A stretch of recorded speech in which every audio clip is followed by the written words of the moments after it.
Good morning, Florida lacrosse fans. Monday morning, April 5th.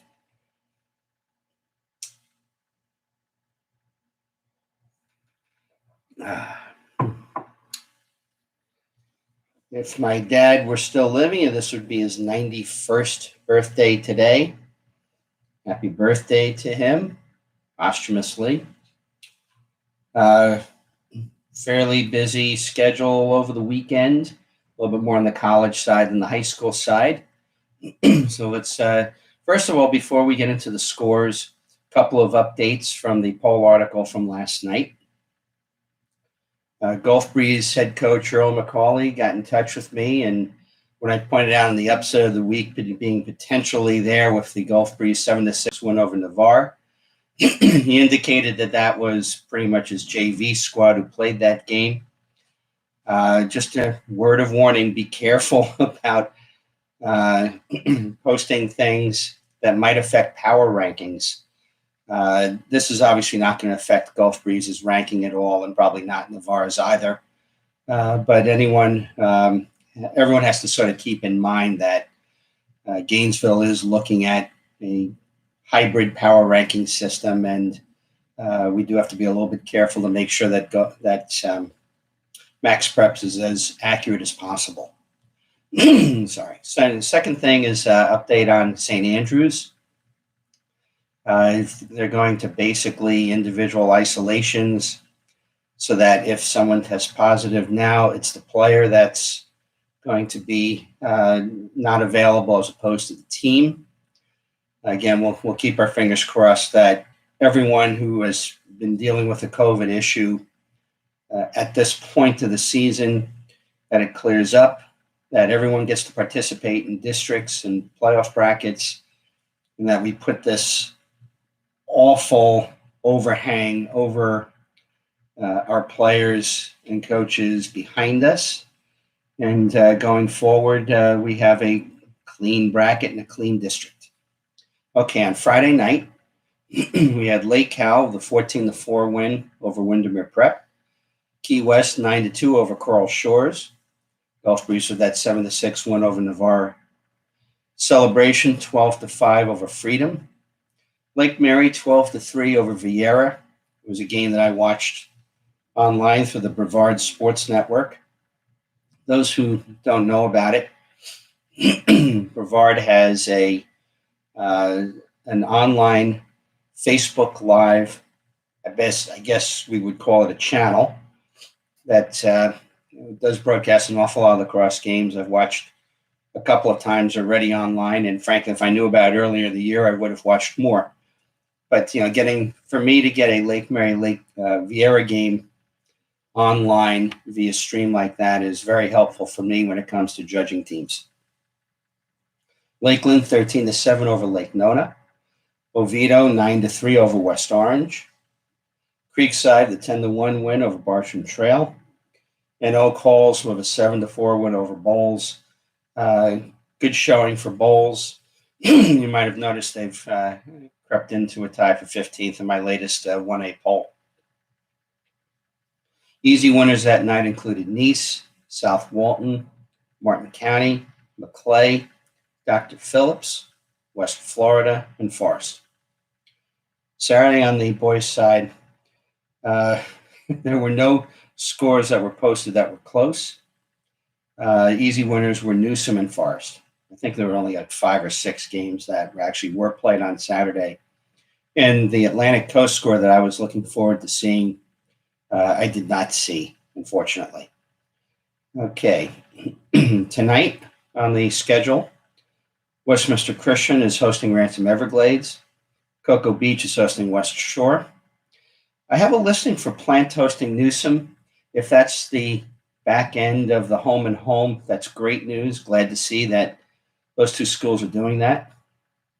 Cardinal Mooney is hosting Gulf Coast, and Lincoln is hosting Buchholz up north.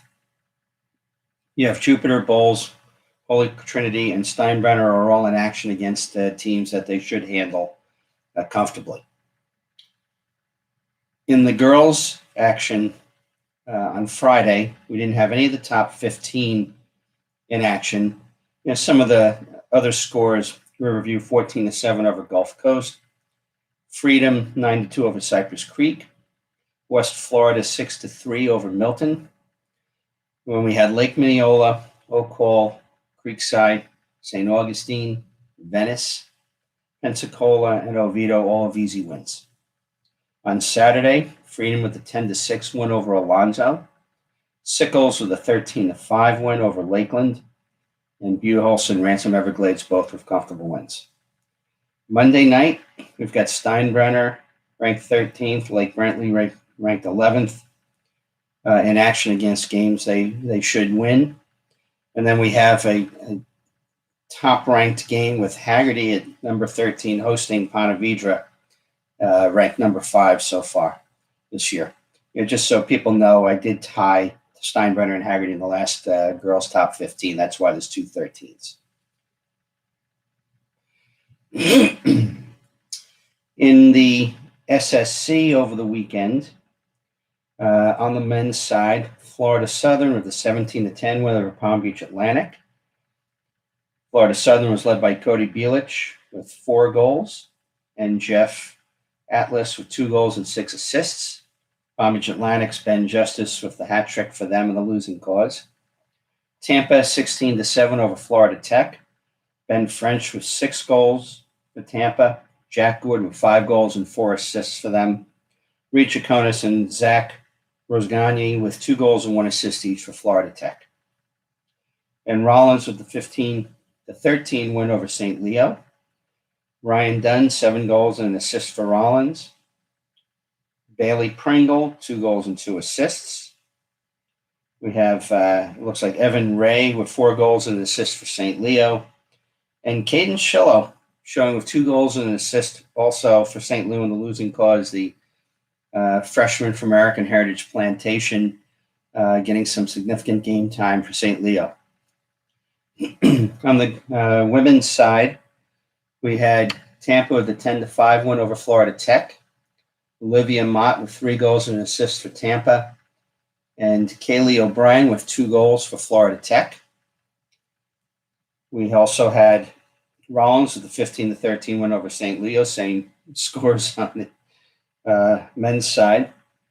We had Caroline Gastonguay with 4 goals for Rollins and Fiona McLaughlin with 5 goals for St. Leo in the losing cause.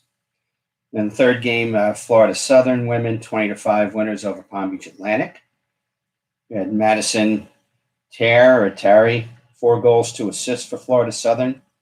Haley Dalio, 4 goals and an assist.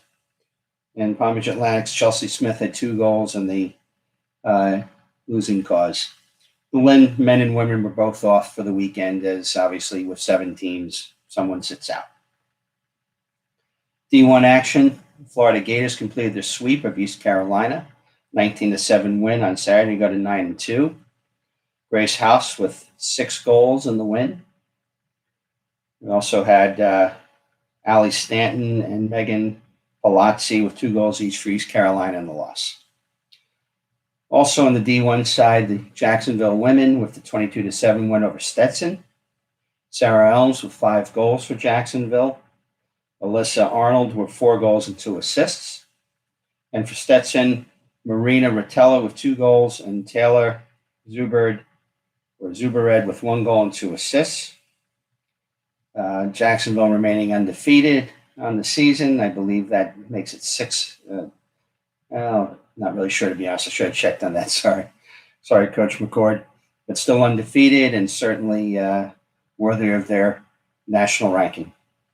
Jupiter men lost a close one, 16-15 to Robert Morris to fall to 5-4 on the year. JU was led by Matt Stagnita with 4 goals and an assist, and Evan Tyler with 3 goals and 2 assists. Robert Morris, Ryan Smith, 6 goals and an assist, and Jimmy Perkins with 3 goals and 2 assists. On the Division I side, we had some interesting Florida kids and their performances. We had an all-Florida FOGO battle between Air Force and Mercer. Mercer's Ashton Wood and Jupiter's from the Nice School, and Jupiter's Dylan Frankhauser for Air Force. They each won 13 draws. Air Force had one other person take a draw. Dylan won the first half. Ashton won the second half. Very close, duel going on there. Mercer did come back partly on the strength of Kyle Cox's 3 goals for Mercer. Kyle is the Oak Hall graduate. MJ McMahon with 2 goals in their win, Utah, their win at Boston University. MJ, the Cardinal Mooney graduate. And those of you who saw the poll article and have been paying attention the last week, I'm harping heavily on Jared Bernhardt to be the Tewaaraton Trophy winner this year. University of Maryland star who is the Lake Brantley grad. Another 5 goals and 3 assists in their win over Penn State. He broke Matt Rambo's career goal-scoring record for the Terps on Saturday, and in all likelihood will have the all-time points record for the program too. And a Florida native who wins the Tewaaraton Trophy, that's just a fabulous accomplishment for all of us. We're obviously in the last week of the regular season. Do your best, get out, support a team. Districts are wide open. One thing that I'm working on this week, hopefully to have them in a couple of days, is basically an explanation from maybe 4 different counties around the state on their COVID protocols and how they are handled. I've reached out already to Palm Beach County. I'm going to reach out probably to Indian River and 2 others. And I'm trying to get a little bit of a balance geographically and also a little bit, politically too, because if there's any variations in how things are interpreted, it'll be interesting to see if those counties are maybe a little bit more left of center or a little bit stricter than those who are right of center, or if that's just sort of an assumption that isn't true in the facts. So we're going to be putting some effort into trying to find that as the week goes on. Outside of that, hope everyone had a great weekend and get out to a game. Enjoy the week. Oh, sorry. One other thing I want to add.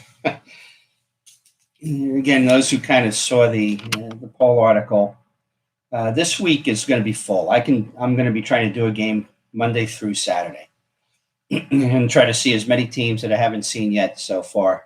So, tonight, for instance, I've got Olympic Heights and Atlantic. Neither of them are obviously contenders to win a district. But again, nice to give those who try just as hard, but towards the bottom of the power rankings, give them their due too. Tomorrow night, I'm going to have Palm Beach Central, which actually is having a nice season. They're going to be hosting Jupiter Christian, which is also having a nice season. Be good to see both Bill Allen and Chris Southard with their respective teams. On Wednesday, American Heritage Plantation is hosting Columbus. I've seen Heritage at North Broward Prep, and Columbus I've not seen yet this year. On Thursday, Jupiter is going to be hosting Benjamin in the rematch from the game earlier this year. Those of you who have followed my articles over the years know just how much fun I have at this particular game. It's probably as strong a rivalry as anything in the state. On Friday, I'm going to head down to Miami again, go see Berlin hosting Barron Collier. Berlin undefeated this year. Barron Collier struggling this year. Have a chance to see 2 more teams I haven't seen. And on Saturday, I'm getting a 2-for-1. Cardinal Gibbons is going to be hosting Gulf Coast. That's a game that I'm looking forward to because I've never seen Trace Davidson play in person. It's going to be his last regular season game, and I'm very interested to see how he looks in person as opposed to the highlight films. So that's hopefully my schedule. Hopefully they all get played. COVID stays away. So this is Lee Roggenberg saying have a great day. Get out to a game.